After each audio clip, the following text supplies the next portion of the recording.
Assalamualaikum warahmatullahi wabarakatuh. Ya, kita ketemu lagi ya. Dalam renungan 2 part 1. Jadi kan kita habis membahas materi tentang siklus matahari ya. Jadi matahari apa yang terjadi dalam satu hari, dalam satu tahun gitu kan. Bergerak kemana saja matahari itu. Nah, bagi teman-teman beragama Islam ini mungkin terbersit pertanyaannya.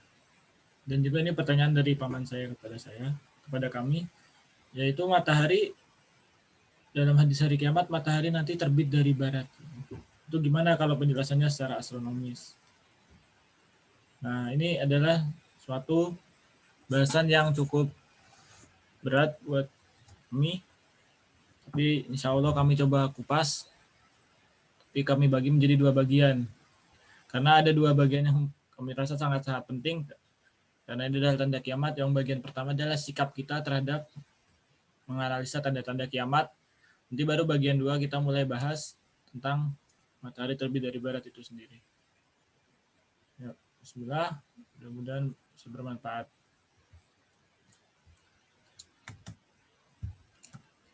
Jadi sikap kita dalam menganalisa tanda kiamat. Kita kembali lagi ke model kita, realita, observasi, dan kebenaran ya. Ground truth.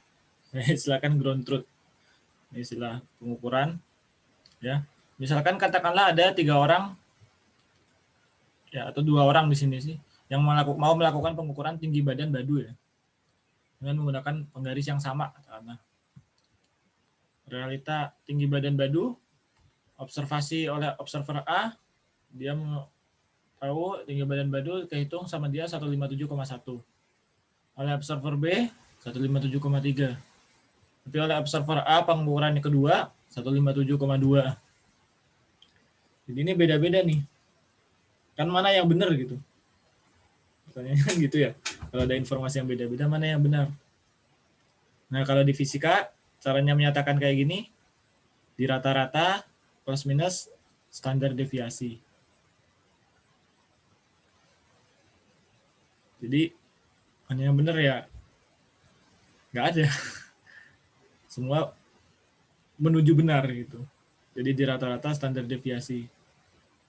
Karena nggak ada yang bisa tahu berapa sih tinggi badan badu. Nanti kalau ada instrumen yang lebih bagus, pengukurannya beda-beda, ada lagi instrumen lebih bagus kan, nggak mungkin gitu bisa sampai akurat 100% sampai atom-atom terkecil, misalkan elektron-elektron terkecil.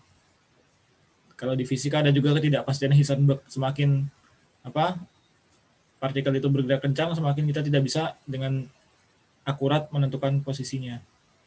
Itu dengan kata lain, kemustahilan observasi sempurna. Artinya nggak ada ground truth. Itu sebenarnya nggak bisa secara teoretik. Ya, ini salah satu masalah dalam sains ya. Jadi sains kan beberapa orang sekarang mendewakan sains sebagai kebenaran absolut gitu. Tapi sains sendiri sebenarnya dibangun dari sesuatu observasi, di mana observasi itu terbatas, sehingga sebenarnya ya stand on nothing juga gitu. Ya on something lah, tapi something itu juga nggak bisa dibilang sebagai absolute truth atau ground truth. Gitu ya. Nah, sebagai ya kaum beragama yang beriman kepada Nabi dan Rasul, alhamdulillah kita punya ground truth gitu. Ya, jadi realita ini ya, misal katakanlah pergerakan matahari gitu kan. Ada observasi, kita bisa observasi mengamati. Kemudian ada juga wahyu. Wahyu ini adalah datang dari yang maha mengetahui, yang tampak dan yang tersembunyi.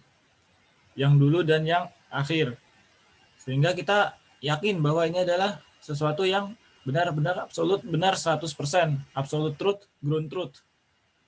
Ya, pengetahuan dari Nabi dan Rasul itu sampai ke kita, dan sebagai Muslim ya kami meyakini bahwa ini adalah absolute truth, dan observasi oleh observer dalam hari ini mungkin observer ini bukan hanya ilmuwan aja gitu. Katakanlah kita ya teman kita bilang aku kemarin pergi ke pasar loh gitu kan, itu kan juga observasi oleh dia dan disampaikan kepada kita gitu. Jadi jangan terlalu dipersulit, ini secara umum ya seperti itu.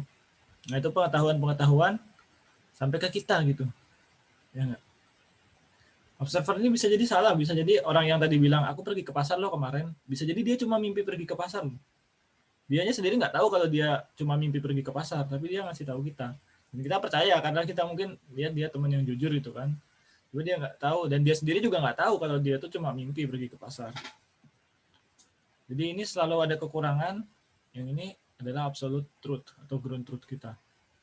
Ya, nah, sebagai side notes ya, definisi Nabi dan Rasul bisa dilihat di video ini, Syekh Yasir Kadi, Qisasul Anbiya. Nah, jadi Nabi sendiri itu artinya pembawa berita ya, pembawa berita yang gaib dari yang maha mengetahui. Rasul itu artinya utusan yang diutus oleh seseorang atau apa raja, sesuatu yang lebih tinggi dengan membawa sesuatu pesan. Nah, Rasul ini berarti dengan definisi tersebut yang diutus oleh Allah dengan membawa suatu risalah atau ya letter pesan lah, informasi kepada umat manusia gitu.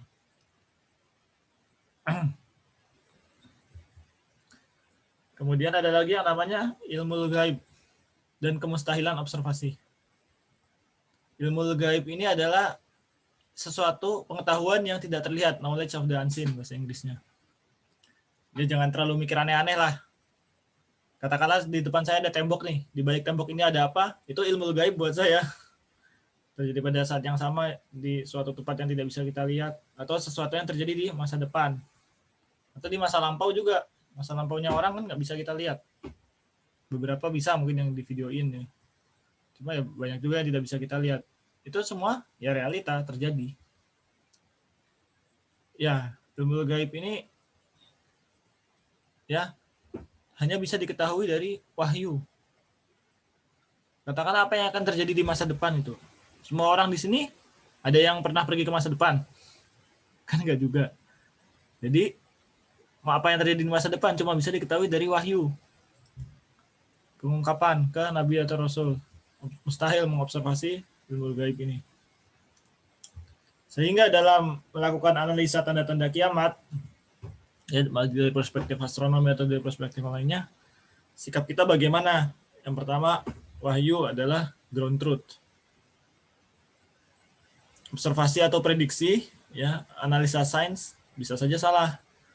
Hanya Allah dan Rasulnya yang mengetahui. Allah Rasulul alam. Terus kenapa kita menganalisa gitu? Ya, salah satunya mudah-mudahan bisa menambah keyakinan kepada kita atau memberikan peringatan kepada teman-teman yang lain. Dalam artian secara perspektif sains, hal-hal yang diprediksikan akan terjadi ini, hal-hal yang diwahyukan akan terjadi, yang insya Allah kita yakin akan terjadi, itu secara sains ternyata memungkinkan untuk terjadi. Kan gitu. Seperti misalkan contoh peristiwa Isra Mi'raj. Isra-nya dulu itu kan dari Masjidil Haram, dari Madinah ke Masjidil Aqsa Palestina yang ribuan kilometer dalam semalam.